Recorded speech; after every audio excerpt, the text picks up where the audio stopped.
What is my intro? God, we have not done a That whole is a lot. great fucking question, because I We've was not. just thinking, my brain just went, okay, yeah, and now Blue's going to say, shit, what?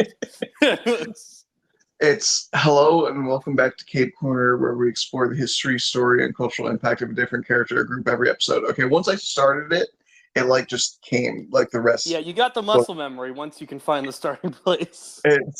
It's like how people are like, "Oh, I'm just a vessel. God was acting through me," except it's the Cape Corner intro. Um, Yeah, you're so, just a vessel. Previous you is acting through right now. you know what? Okay, there's this very stupid and yet like mildly ingenious thing that I used to do, Mm. where I'd be like, I can't time travel, but I can communicate through time if I just greet myself through time. So like Yeah. I just randomly used to be like, "Hi, future me," and then like months later, I'd be like, "Oh yeah, hi, past me." It's like you occasionally just kind of remember. Yeah, and I'd be like, technically, if you go by fourth dimensional, okay. Sorry, not to immediately go off on a tangent, but I'm currently working at a fucking Hardee's. You know, I'm a fast food pleb, and a few weeks ago there was a couple of old people out in the lobby, yeah, Mm. sitting at one of the tables. They were talking about some sort of device that they saw an infomercial for or something that's supposed to ionize your water, and Okay. they were trying to discuss what ionization is, and I was Mhm. wiping tables and I couldn't keep my mouth shut, and Yeah. so I started explaining ionization to them, Yeah. where like the electrons from one atom will pass to another, thus changing the charge of both of them. And Yeah. they were like, "Oh, okay, that sounds great." And then I walked away, and then another guy at another table was like, "Excuse me, were you just explaining ionization to those people?" And I was like, yeah, yeah, it was. And he was like, "Do you know other science stuff?" And I'm like, "I mean, it depends on the science." He was like, "Do you know about black holes?" And I was like, "Yes, I do Yeah. dabble in that. I do dabble in theoretical astrophysics, actually." And so he started asking me what my opinions were on the realistic probability of being able to achieve time travel. And I was like, well, time travel to the past wouldn't technically be possible, especially if you're going by fourth dimensional theory that all of time is set in stone and that it's all already happened, but we're only experiencing it moment to moment because we can only like perceive one moment at a time, right? Okay, like Yeah. imagine like you have a cup and you got it's condensating, so there's like a drop of water on the outside of it, right? Mm. And like the entire cup is already there, right? Yeah.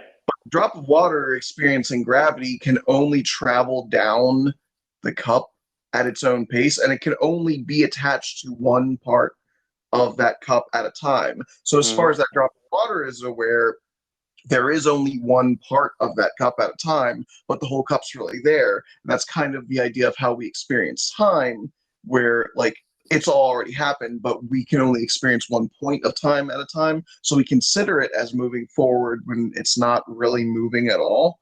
Um, Yeah. and then I was like, but if you want to get into like how extreme gravity, like a black hole, could bend time. Technically, it would be more akin to time dilation than actual time travel, which you could realistically already achieve that effect with cryogenic freezing, because it's really you just wait on the future.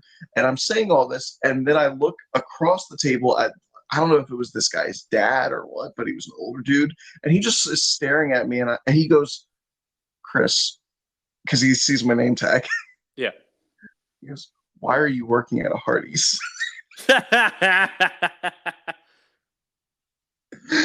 And I said, "Because That's people don't great. think you're smart if you haven't been to college."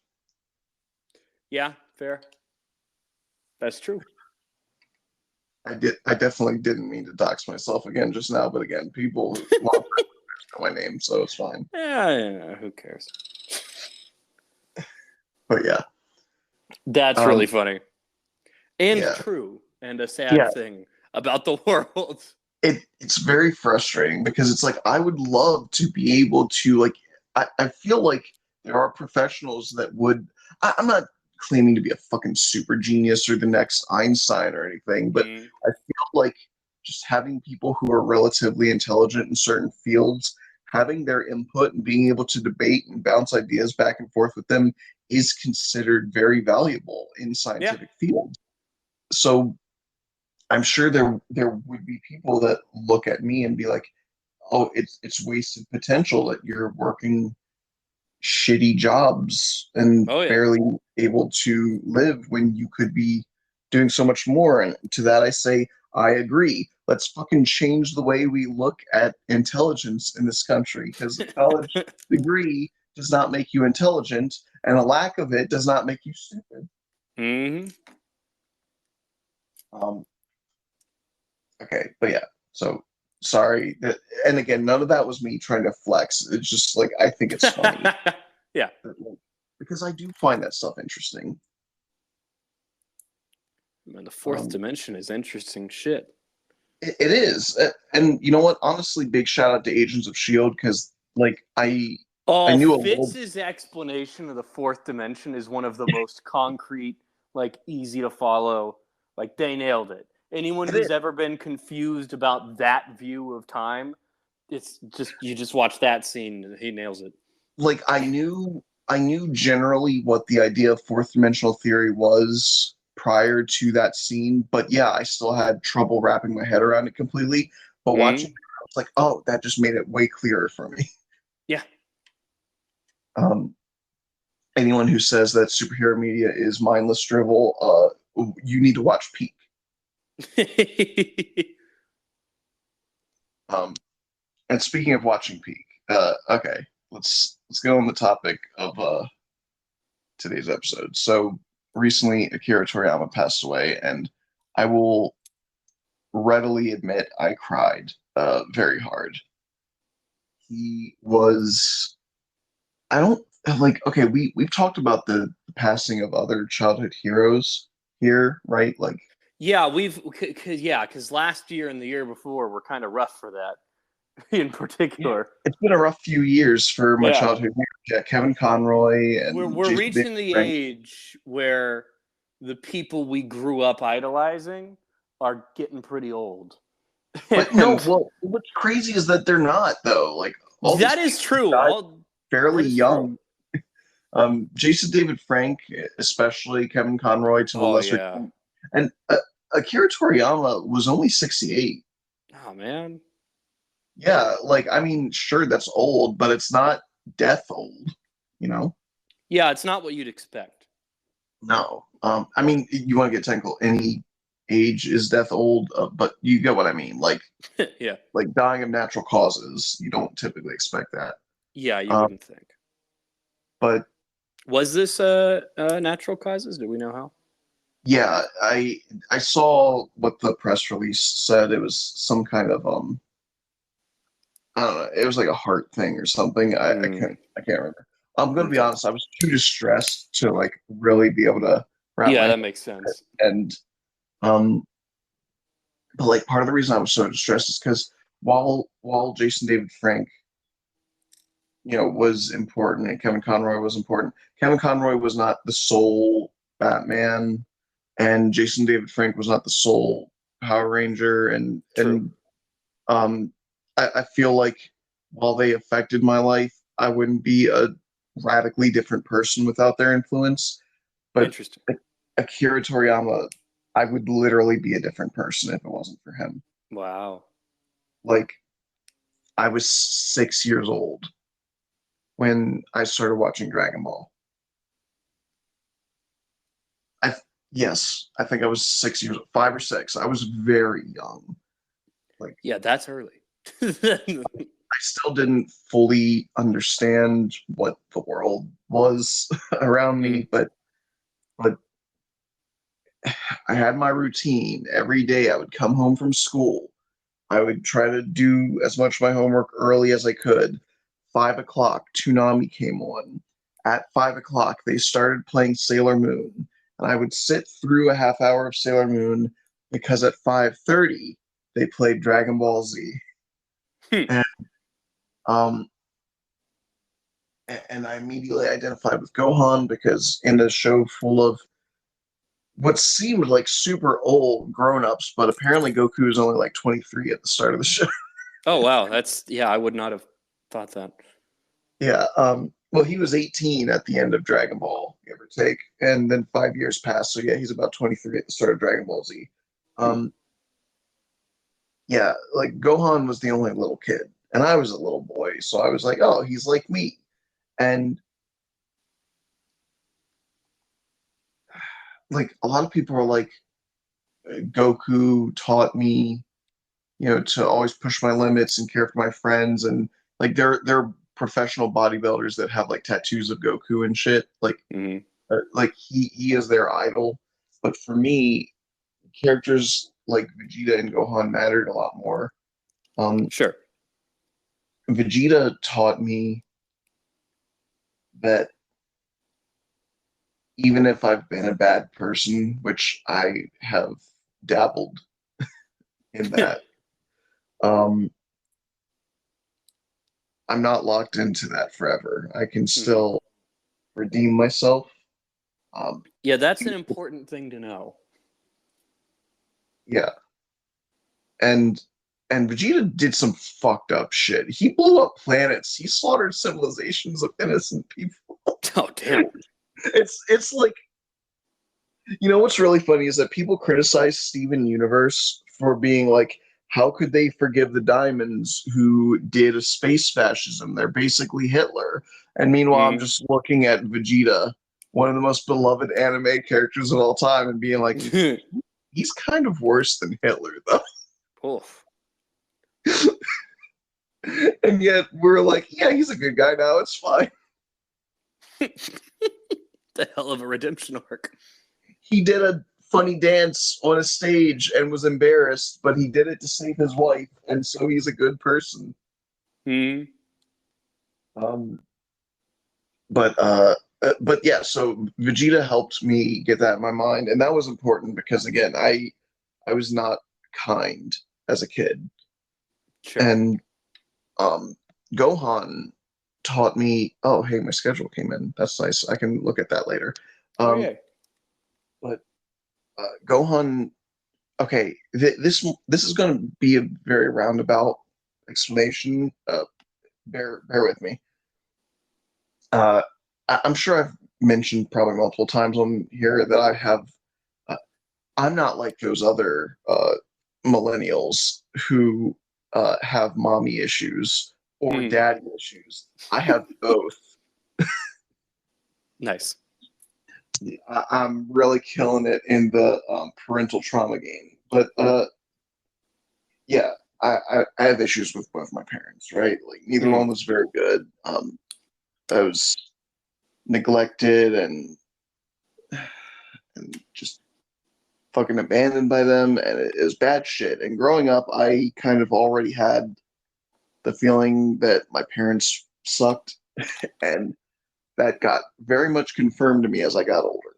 Hmm. So as the years went on, and I was growing up, and I was continuing to watch Dragon Ball Z, and I'm watching Gohan grow up. The Cell Games arc comes around, and Goku has already been a Super Saiyan. He's the big hero. Everything is always okay when he shows up because he always shows up at the last minute to save everyone and beat the bad guy. And everyone expects Goku to always be that. And Gohan is just his little kid that needs to be saved by his dad. Occasionally has bursts of big power, but never really does anything with it. Hmm. And this big monster Cell, worse than anything they've ever fought before, shows up. And Goku steps into the ring to fight him, and you expect it to end the same way. But Goku stops and he goes, okay, I can't beat this guy. Gohan, it's your turn to stop him. And everyone's like, what are you talking about? Gohan's a little kid and he's weak and he's not like you, Goku. And Goku's like, you're right. He's not like me. He's better than me. And questionable parenting aside, uh, it does prove to be true. Gohan, who at this point has also achieved the Super Saiyan form, winds up unlocking Super Saiyan 2. a new form that nobody else, not even Goku, has achieved. He is the first person, possibly in all of history, to do it. Like, we know Goku isn't the first Super Saiyan. Like, there's a legend of the Super Saiyan in the lore of the story, and there's also like a Super Saiyan God at some point millennia ago. But we don't know if anyone actually like advanced the levels of basic Super Saiyan before Gohan. Hmm. Um, so yeah, Gohan achieved this new form, and he wound up beating the guy that his dad couldn't beat, and the torch got passed on to him. And of course, as a kid, I'm thinking, "Oh, that's really cool! It's my guy, it's my goat, it's my dude, it's Gohan. He's the best." Uh, and he would remain the best for like a year until they just made Goku the main character again, and then it was just the Goku show for the next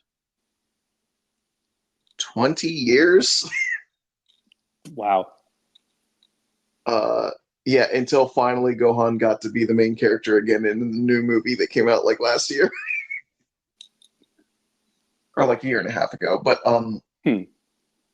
uh so you might go, okay, what does all this have to do with like a big life lesson and those parental trauma issues you mentioned? And it's very Mhm. simply learning that you can surpass your parents, you can go beyond them. Like, I feel like a lot of times we tend to look at big, important historical figures of the past and be like, they're the peak of humanity. They're the peak of whether it's manliness and strength, like Celtic berserkers and warriors and Spartans on the battlefield or whatever, or like Mhm. you look at the peak of morality, like Abraham Lincoln or whatever, or you look at the peak of intelligence, like Albert Einstein. But then we have to remember, because we might think like they were the best, no one will ever be that good again, which is what leads to conservative thinking that we should go back to traditional ideals and values because that was absolutely the best that humanity will ever get, and True. things have only gotten worse, which is an extremely negative and pathetic way of thinking. Yep. Uh, but the truth is, we're always advancing, we're always progressing, and when when you look at things from an unbiased perspective, the average person today is probably closer in terms of physicality and intelligence and morality and stuff like that, is probably closer to the heroes of the past than they are to the average people of the past. Yeah. Like, the bar is constantly, very slowly and subtly being raised. Now, that's not to say that some things don't get worse. Yep. There are definitely things in today's life that have gotten worse. The economy, am I right? Um, but but there are also things that get better. And I feel like we're so fucking pessimistic and we don't always acknowledge that there are things that are improving, and we as people tend to improve. It's the idea that we stand on the shoulders of giants, right? Yeah. Like, I'm sure lifting a really heavy stick over and over again was the the hardest training that you could do back in the days of being a Spartan, or like getting hit with sticks over and over or something. But compare that Hmm. to like owning a fucking Peloton or whatever. Like, the because technology and everything has advanced, the human physicality has also advanced, and strongmen of today just completely blow strongmen of yesteryear out of the water. Mhm. Um, and the same can be said for science. Again, the fact that I fucking use the phrase "standing on the shoulders of giants" comes from Stephen Hawking, Yeah. um, who himself based a lot of his ideas on Albert Einstein, who I mentioned, and it whether it's any aspect of life, we can do better than the generations of the past because we can use what they've done. Like, they may be dead and gone, but their achievements aren't. And in that way, they kind of live on through us. Like, that's their legacy, right? Yeah. So I don't know, but somewhere in my subconscious, like it triggered this idea when I watched Gohan surpass his father that like I wasn't limited to maybe one day I can be as good, quote unquote, as my parents. No, like that's not the limit. I don't have to be limited to what they did. I didn't have to be trapped to be like the kind of person that they were. And that was a big fear of mine because especially with the amount of fights I got into, like something I heard from my mom a lot was like, when you're angry, you seem a lot like your dad. Interesting. And I didn't like that. No, Um, it's not great. no, but while I still have uh, impressive anger issues, uh, I have more impressive control these days and Yeah. restraint. And that was not easy to achieve. And it's something that I don't think my father ever completely achieved. Mm. So I'm proud to say that Dragon Ball sort of helped give me hope for the future in a way that most people might not expect. For an anime about screaming and getting your hair to get really long to punch a bad guy better Yeah. and sometimes shoot a laser. Um, Well, yeah, I feel like that's a really important thing. The deceptive depth of some of these things, because the way you reframed that made me think of like if you reframe Captain America, my uh, personal like emotional role model is like a guy with a frisbee punches Hitler in the yeah, nose. yeah, dude with frisbee wrapped in an American flag, Yes, uh, punching people. And it's like, yeah, oh no, it's more than that. because that's the thing, right? That's what people say Dragon Ball is, and that they're like Yeah, it has no depth, and it's like no, it's actually incredibly nuanced and like there's so much. There's so fucking much. It's hard. The reason that people think it's got nothing is because fans don't know how to convey how much there is to people who haven't watched it. They're like, you just have to watch it yourself because there's so much heart and there's so much comedy and there's so much drama and tension and there's so much excitement and passion. It's just everything. Like have you ever seen the old, not the old, the new old Karate Kid movie from like 2011, yes. where he where Jackie Is Chan there a new Karate Kid movie? probably, I don't fucking know. I just That know wouldn't that it's surprise like me. it's new compared to the original, but it's old because it's like Yeah, 13 years old. it's a ways back now. But where Jackie Chan is like everything is kung fu. Yeah, It's like everything is Dragon Ball yeah.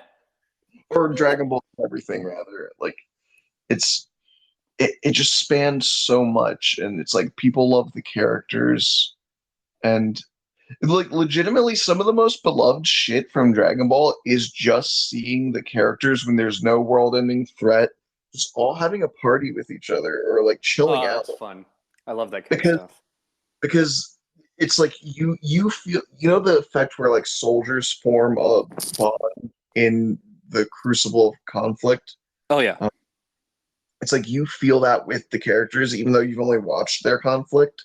Hmm. And so when they're able to chill out, you feel like you're sitting at the table watching Goku pig out, watching Vegeta yell at him, watching Krillin laugh nervously.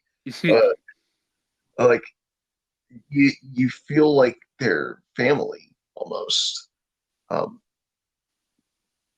I guess that's probably why his passing hit me so much, is because like I never met Akira Toriyama, but he felt almost like a father figure because he created these characters that taught me so much. That's cool. And I don't just want to focus solely on Dragon Ball. I wanted to take a moment to share some of the other works that he made because he is an absolute powerhouse in terms of influencing the anime community. From the fact that fucking Naruto and Sasuke from Naruto are literally designed to look like Goku and Vegeta. Um, Although I did more recently find out that Sasuke is almost a one-for-one copy of a character called Kurapika from Hunter x Hunter. Hmm. Literally, it's like I'm the last of my clan. My clan was all slaughtered, and we all have our eyes turn red when we get emotional. Mm-hmm. And I want to kill the people that killed my clan. Hmm. Like that's literally both of those characters. um, but yeah, or the fact that Luffy from One Piece, everyone knows fucking One Piece these days, but again, the reason he wore a red vest is because it was similar. He had a red vest and blue jean shorts because Goku's colors are orange and blue, and it was similar to that. Hmm. Um, Fucking Kids Next Door has a Dragon Ball Z parody in it. Like, there's an episode where it's like all the different kids were like describing what they did when they were by themselves or something. And I just remember number 4, the Australian one, like retold the story of him fighting the delightful children from the down the lane, which is one of their big foes. Um, and the delightful children took the form of Frieza, and he was like Goku. Uh, Um, but yeah, he influenced a lot, and I would love to be like his first thing is Dr. Slump. Technically, his first work was not Dr. Slump. He did a couple of other things. I think there was one that was like Tomato, the hot policewoman, or some shit like that. okay. It was like it was like the entire gimmick was that it was just an incredibly attractive girl who's now new to the police force, and the entire joke was all of the guys just going unga bunga, ooh, she hot, Hmm. and her being kind of ditzy about it, and it was like shit like that. But like, yeah, Doctor Slump is the first big one that a lot of people know of. Have you ever heard of Doctor Slump? I have not. It was purely a comedy series. It was about a first of all, the entire world is on drugs. It's just nothing makes sense. There's like multiple scenes where like it looks like a fly lands on someone and like it super zooms into the fly and it turns out it's a tiny guy in a fly costume. Um, Hmm. there's like these two little alien fairy dudes, the Gotchans, I think. Um, but the main thing centers around this like scientist dude who invents a robot called Arale, and Arale looks like a little girl, and she's really happy and stupid and excitable, and she's fascinated with poop. Um, and at one point, she karate chops the earth in half, and it's fine. Don't think about it. Um, Hmm. and so she actually has had multiple crossovers with Dragon Ball. Like in the original Dragon Ball, Goku accidentally landed in I can't remember what the fucking town is, but it's whatever the town from Doctor Slump is, and he Hmm. met Arale, and then in Dragon Ball Super we had a short filler episode where Arale showed up again, and Vegeta tried to fight her, and she started beating him. Bear in mind, this man has the power of literal gods at this point, Hmm. and says with utmost sincerity, "Oh no, she has the power of a gag manga character. I don't know if I'm going to be able to beat her." Hmm.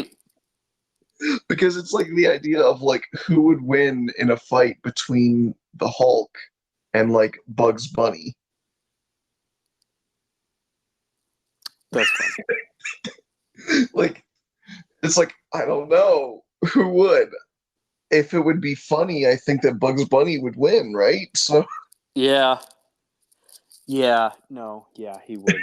I remember seeing once one of my favorite posts that's ever been on the internet was someone was saying that if Bugs Bunny was at the Battle of Wakanda, the Avengers would have won. And it shows that Thanos steps through the portal with the Infinity Gauntlet, and Bugs Bunny is standing there in a TSA uniform with a metal detector, being like, "You gotta take that gauntlet off if you want to get through." And Thanos is like bewildered, turns around. There's a long line of hundreds of Bugs Bunnies in various costumes, looking annoyed and tapping their feet and checking their watches, and he like is sweating and nervously takes off the gauntlet to get it. It's like, yeah. If Bugs is there and it would be funny, then Bugs wins. yeah, exactly. You can't.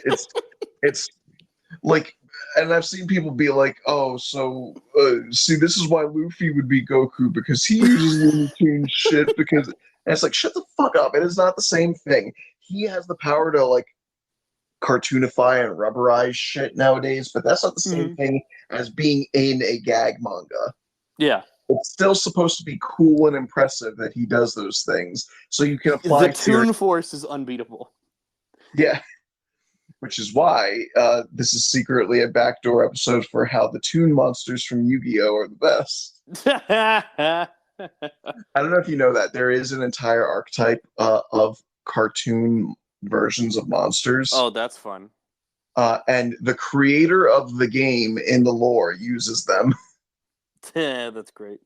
Yeah, Pegasus. He's a menace, and he's great. I love him. He's also one of the most gay characters in anime. Without ever, it's like technically he's straight. I guess he married a woman, but I don't know, man. Something about the way he has that frilly collar. All right. Anyway, so yeah, Dr. Slump was a big one. One that I feel like nobody knows about, and I have to mention it because I actually got to read a chapter of it from an issue of Shonen Jump I had as a kid. It's called Sandland. Sandland it takes place in a large desert area. You have a general who rides around in a tank, and the dude straight up just looks like Nappa from Dragon Ball Z.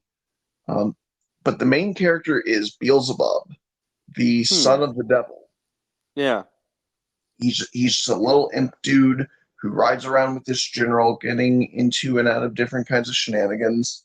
By the way, his father in the manga, his design would later inspire Deborah, who is the king of the demon realm in Dragon Ball Z. Like, they look almost exactly the same. Interesting. Yeah. One that most fans of JRPGs know, though, Chrono Trigger. Have you heard of this game? I have not. You haven't heard of Chrono Trigger? What the fuck? No, man. I've got like, see, I fall into my little pockets of nerd fandom, and I never leave. Okay. I know, like, I'm always telling you, like, oh, you should check this out. And you're like, yeah, and then you never do. But, like, genuinely,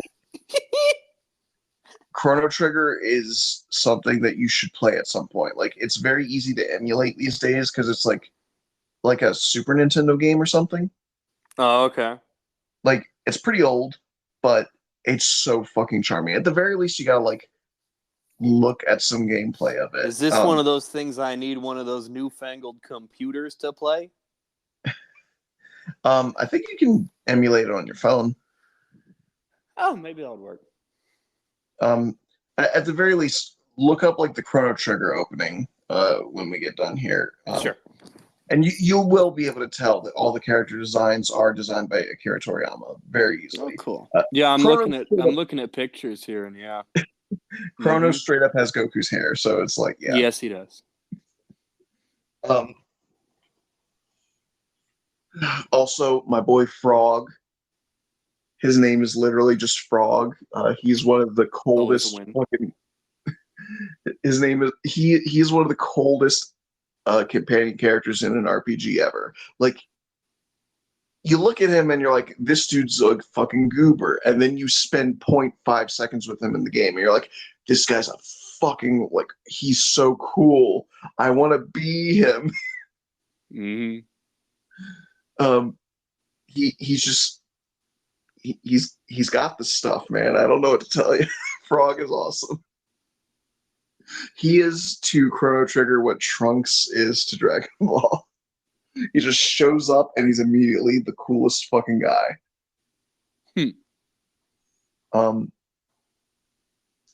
I've also noticed that Toriyama does have a thing for the same kind of women that I do, which is to say, like, badass wild women that could probably beat the shit out of me. Because there's one of those in Chrono Trigger, and then there's another one in Blue Dragon, which was a game I always wanted to play as a teenager, but it was only for the Xbox, and so I couldn't. But they did have a very short-lived anime series of Blue Dragon to accompany the game. Oh. And Blue Dragon, it was basically like, there was a book that I read growing up where called The Seventh Tower, where everyone had shadow guardians. Like, their shadow was a sentient being that was bound to them, right? It's basically like that, or it's like JoJo's Bizarre Adventure, or it's like Persona. You have a fucking being that you summon behind you, and it does shit. So everyone, or not everyone, but people in this world can have these, like, their shadows manifest as different mythical beings, usually animals. Excuse me. Like, the big experienced person in the game is this pirate woman. I think her name is Zola. She is hot. She's cool. But I think hers is a bat. There's like someone who has like a boar, and like different like animals like that. But Shu, I believe, is his name. Oh wait. I hope I'm not confusing him for the fucking dog from Dragon Ball from the Pilaf gang. Because his name is definitely Shu.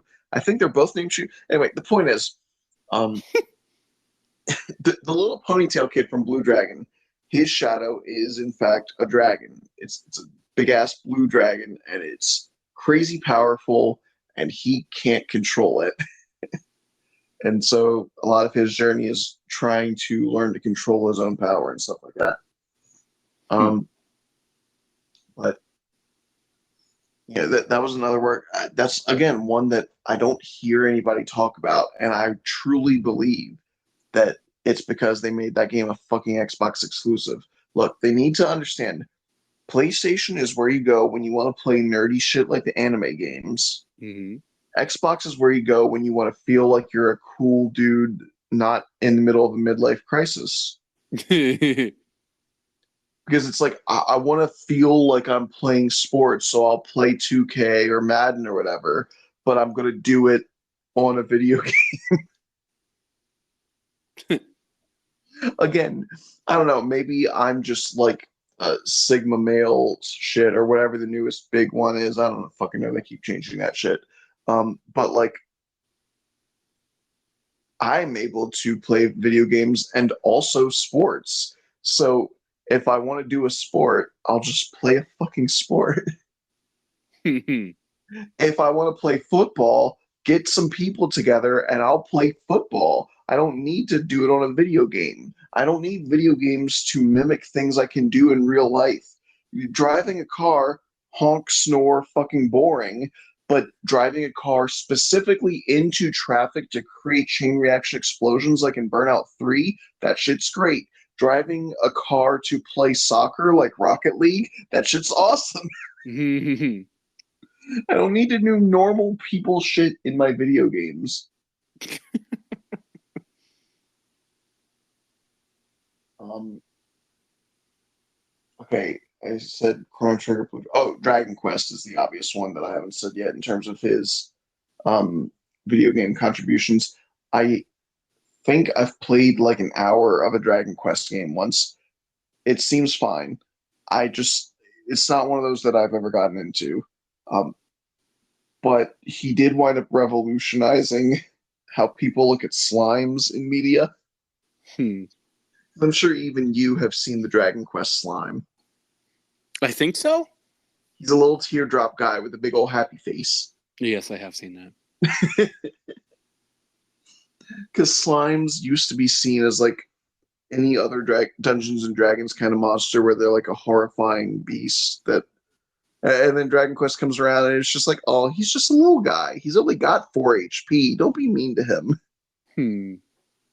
That changed the perspective of slimes so much that there is an anime that's an isekai that's called That Time I Got Reincarnated as a Slime. Hmm.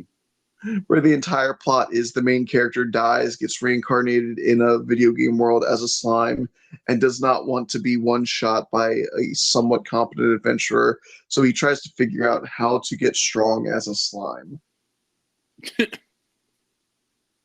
Which is such a great concept. I haven't watched that anime, but I genuinely love that idea. Yeah, that's fun. I might actually start watching it now that I say that. I'm currently watching Hunter x Hunter, so whatever. But Dragon Quest, it's got a lot of games, so I know it does very well, especially in Japan. Japan really likes high fantasy settings more than we do in America. Hmm. It's very funny because in the 70s and 80s, we were all into high fantasy, and then we just fell off. And Japan was like, no, this shit's really cool. Let's make Final Fantasy. Hmm. And then just keep making a million more Final Fantasy games. My God. Yeah. 16 came out recently. And that would already be impressive if there was only 16 games. There's way more than 16 games, though. There's oh my God. 2, there's Final Fantasy VII Remake and Rebirth. If you count the movies, there's Final Fantasy VII Advent Children. You've got Final Fantasy 15, the fucking the like mobile game thing. There's Final Fantasy Tactics and Final Fantasy Tactics Advance. There's Chocobo Racing. Hmm. They made a whole game where you just race the chicken guys that you ride on. Oh my God. I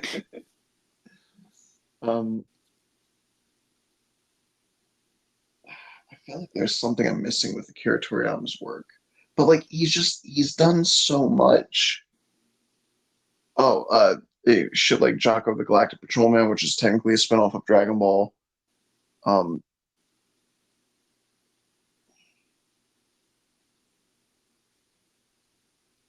Yeah. Anyway, look, I just I really wanted to take my own time to talk about how influential this man was, to talk about how important his work was, and I also want to say he was a very private man. One of the things I've heard people get confused about Hmm. is we got the news on March 8th that he passed away, and Hmm. we learned that he actually passed away on March the 1st. Oh wow.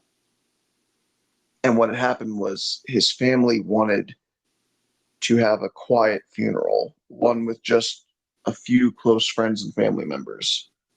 And they knew that if they gave the information that he died, it would be bombed and swarmed with fans. And while those fans may have good intentions, it wasn't Akira Toriyama's style to. He never tried to be a celebrity, right? He just made stories that he was passionate about and put them out there. and he always seemed very baffled or bewildered at like fan events, like cons. Um, there's famously a story uh, from fans who asked him something about the Super Saiyan 2 form, and he was like, "Which one is that? Is that the one with the long hair?" They're like, "No, that's Super Saiyan 3." And they showed him a picture of Super Saiyan 2 Gohan, and they were like, "Isn't that Super Saiyan?" And they were like, "No, it's different." And he's like, "I can't tell the difference. I don't know what's different about Hmm. it."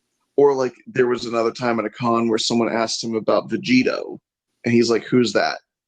And they're like, "He's the fusion of Vegeta and Goku." He's like, "I don't remember." And they're like, he was a massive integral part of the final battle against Majin Buu. There was like 30 chapters with him in it. And he's like, "I wrote that like 20 years ago. I don't remember it." He, the entire reason Launch isn't in Dragon Ball Z is because he forgot she was a character and she was one of like the main crew in Dragon Ball. Like he did not mythologize his own work the way the rest of us did. He did not put himself on a pedestal the way the rest of us did. And so I do think it would be keeping with his wishes to just have a normal person funeral with normal friends and family members and not make it a big spectacle or event. Hmm. In fact, they in the press release they actually even said like, don't even like send flowers to the family members and stuff, please. Like, we know you all care and we appreciate that, but like there's 10 fucking billion of you out there. Because Dragon Ball is huge worldwide. It's massive in Yeah. Japan, massive in America, it's super massive in Mexico. Um, fucking Brazil, European countries, like just everywhere, all across the world. Um, and I mean, fuck, dude. Sun Wukong is one of my favorite mythological figures that I know of, and it's only because of fucking Dragon Ball that I know he exists. Hmm. Infernape is one of my favorite Pokemon because he is the Wukong Pokemon. I'm pretty sure I've mentioned that before, right? I think so. He's a martial arts fire monkey, and he's got gold accents on him because he's That's such a designed. great sentence. He's he's designed to be based on the Monkey King, Sun Wukong. He's fucking Hmm. awesome. Um, I don't even like. I don't even know what else to say. Like, do you have any thoughts on everything that I've said so far? Because I know you're not like a Dragon Ball fan or anything like that. Yeah, no, I just, it's like I was saying earlier, it's important to talk about how much meaning these things can have for people. Yeah, and it's like I don't know. I felt like I had so much to say and nobody to really say it to, right? Because Yeah. if you say it to people that you're not close enough with, it how do you explain that you're like spiraling with grief over someone that you've never met? Um, Yeah. so I will say I did have a lovely moment at the fucking Hardee's that I work at with um, with a coworker named Caroline, where the morning when I had woken up to read that news, I went into work and I was distraught. And a couple of people were like asking me, like, "You seem upset, Chris. Are you okay?" And oh, there I go, doxing myself again, but whatever. And I was just like trying to explain it to them, and I could tell they didn't quite get it. And so the third person I explained it to was Caroline, and I was like, "I know it probably sounds weird for me to be this upset over someone I didn't personally know." And she goes, "No, what? That's completely normal. Nobody knew fucking Michael Jackson, but look at how the entire country acted like they were having personal funerals when he died." Yeah. And just something about that, I was like, "Oh yeah, I guess this is a normal thing that people go through. It's just people get weird when it's like someone who makes characters or a show instead of someone who actually like does things themselves, like make music. Hmm. Like, I guess that feels a step too removed for them, but I don't know. I've known for a long time that it was this man making all these characters and all these stories that I loved, and I don't know. It felt like there was an important connection there, and I'm sure I know that I'm not the only person that feels that way. There's a guy on YouTube called C Reacts who I normally watch for his funny like Dragon Ball and Yu-Gi-Oh content, but he happened to be live streaming on Twitch when the news came out, and he posted his reaction as a video because he felt it was important in the anime community and the Dragon Ball community, especially for like people to be able to talk about their feelings. Like basically being like toxic masculinity is not good for us. And he started crying because he was like, he lost his brother a few months ago, his younger brother. And his brother was such a huge Dragon Ball fan. And so hearing that Akira Toriyama died sort of was like reopening those wounds for him. Oh man. Yeah. It's like so many people grew up with Dragon Ball that it's not just the show itself that we have memories and experiences of. It's memories of friends are connected to it. Like I remember getting on the school bus and excitedly talking with a guy who I barely even spoke about because we just happened to find out that we both watched Dragon Ball Z and Gohan had just started fighting Cell. It was so fucking cool.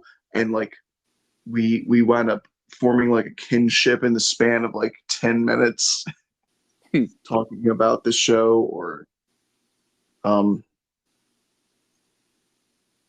like swapping action figures with my friends and currently my friend Lou, I've been watching the entire Dragon Ball series from the very very start for the past like Oh wow. 3 years with him. um so it's like it runs deeper than just the show itself. It has given an entire generation of people a new way of thinking morally, a way of building connections with others, a way of pushing past their limits, trying to be the best versions of ourselves. Like, we can boil down Dragon Ball to just being guy with spiky hair changes into different colored spiky hair and goes and shoots a fucking laser beam and rides on a cloud and has a magic stick, and sometimes there's a dragon that grants a wish like a genie. But like it's changed the world. Like I don't think I'm over exaggerating when I say that the influence that Akira Toriyama had was worldwide, and it was deep and impactful. And I know we didn't have a fucking Aang episode again. I'm sorry, but I really wanted to talk about this. And Jordan, again, I know that this was another one of those Blue fucking tells you about a thing for an hour. Those episode. work. Yeah. It basically goes back to the beginning of your show when you were doing it by yourself, but you get to be aware that you're saying it directly to a person. I think that improves it. It does, because I will say it's hard to just talk to the void of my camera. Yeah. It did feel very stilted those first 6 episodes. So dude, we've been doing this shit for a long time. Yeah. It's just now setting in. That was like summer of 21. Yeah, it's been about 3 years now. man. We need to do a Fandom Optimist. I haven't joined you on Fandom Optimist in a while. Yeah, that's true. We got to do a Fandom Optimist. I've got so many things on a backlog, and I'll send you a list of everything that I've been meaning to talk about for the last like 5 months. You just pick whatever you want. You've been a busy man. The boy's getting married. That's true. That's a large part of why that has consumed a lot of weekends recently. So, I can't even fucking talk about Dragon Ball Z abridged references with you because you haven't fucking seen it. At the very least, you need to watch Dragon Ball Z abridged. But like, there's just a bit in there where they got those like shock jock radio announcers, like, "Welcome back to DJ and the Wombat. Me so horny," right? and or I think it was like TJ and the Wombat, but it was like there's just a bit where it's like Wombat's getting married, and they like start playing the wedding march, but cut it out with a fucking sound effect. And then it's like, "That's right, except my beautiful fiance is in Nikki Town where Cell has recently attacked, so she's almost certainly dead." And then oh my god, it fucking does the funeral march again, cut off by a fucking and it's like, "But you know what that means? I'm single again." And then just cut to an Austin Powers sound clip of "Oh, behave." That's sheer chaos. Anyway, all that to say, when I was like, the boy's getting married, I thought of the fucking sound clip. Yeah, I talked about all the influence that Akira Toriyama had, and I didn't even mention Dragon Ball Abridged, which is its own can of worms. Yeah, it's just like people have literally launched entire internet-based careers and become legitimate voice actors because they were parodying Akira Toriyama's work in a really well done way. That's awesome. Yeah. All right, well, we can go ahead and start wrapping up. I got to see if I work tomorrow. I probably do. So, everybody, I tried to keep the energy up a little bit, but I definitely almost started like breaking a couple times there. It's a somber thing. It is, but Akira Toriyama always wanted to make people smile and laugh. A lot of his later works with Dragon Ball Z became a lot more serious, intense, and dramatic. But his roots was in making comedy in gag manga, and even with Dragon Ball Super, one of the biggest criticisms Super gets is that it's too goofy sometimes. And it's like, but that's what he likes. That's what he wanted. That's what Dragon Ball started as. Even Dragon Ball Z had stupid ass goofy moments that kind of tonally didn't fit with the rest of the series because he was always trying to get back there. And I think it's very ignorant to be like, I don't like the pure joy and optimism of silly shit, because that's what he loved. And so, have the somber moment, but have a laugh too. I think that was how Akira Toriyama tried to make his stories, because that was the way he tried to live his life. And so I'm going to do my best to try and respect that and have a laugh while I reminisce about how much I appreciate his work. So with that said, thank you all for listening. Hopefully we don't have to have another one of these, like a beloved childhood hero died episodes soon. Yeah, I hope.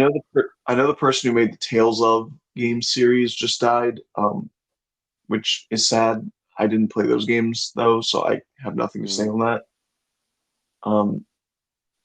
But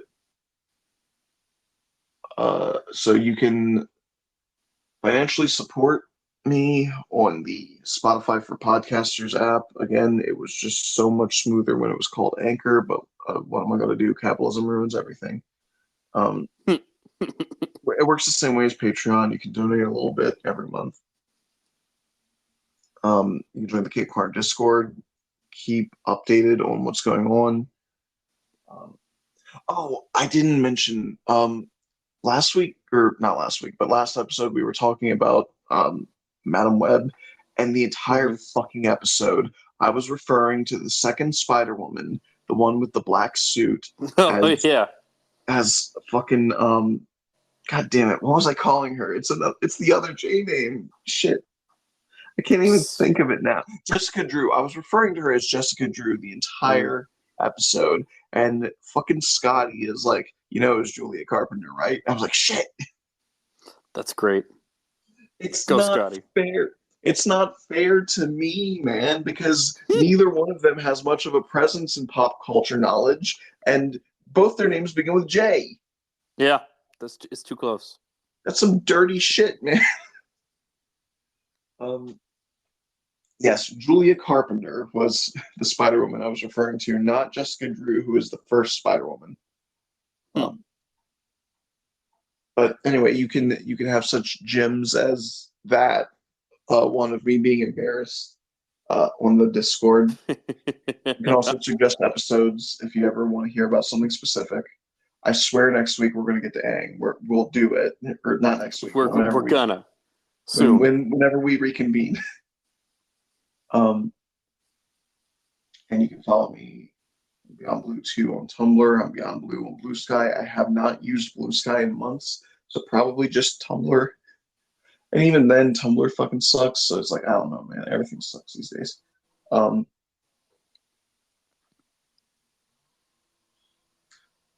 They can follow you at Jordan Blueman everywhere. Everywhere. Yep. Including PayPal. Wow. I thought it was stilted when I did it.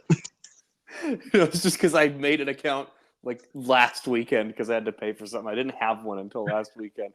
And they were like, I only do PayPal or cash. And I was like, I don't have nearly enough cash try to use PayPal as little as possible, because Andy definitely used to just pay for a bunch of shit with PayPal, and they wound up doing a bunch of subscription charges on them, and like PayPal would not let us shut down the account. Like, would not let us stop having our money drained. That sucks. Yeah, I've tried to go this whole time without making one. I've finally had to make one. I try to stick to like, if I'm gonna send money over the internet, I try to stick to like Venmos and Cash App stuff. Yes, that's definitely better. Having a PayPal in and of itself is not bad, but they do horrendous business practice, so just be careful. That's good to know. Yeah. And you could also check out the Hall of Pods podcast network. It is the Fandom Optimists and the SJW Comic Book Club and True Believers, a comic book podcast and movies to watch before you die, and the Replica program. We should have a third episode of the Replica program come out at some point. Yay! But because like we already did it, we spoke to Chanel Gray something. She has a hyphenated last name, and I only remember one half. I'm sorry. Not that she's listening, but we spoke to her, and it was a very funny episode because she voices a character I can't stand. But I don't have my computer right now, so I'm not editing the episode. I'm waiting on Mark to edit the episode, and he is not confident, and so he's just like not doing it right now. So we'll see when that goes out.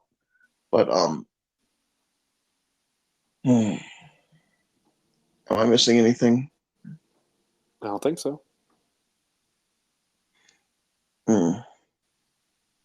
I was considering ending it by like doing another slant on my normal sign off by being like, remember, we can all be Super Saiyans or some shit. But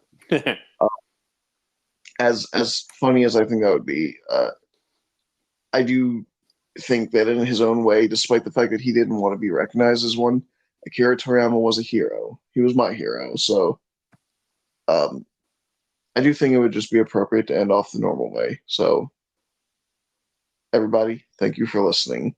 Stay strong, stay true to yourselves, and remember, we can all be heroes.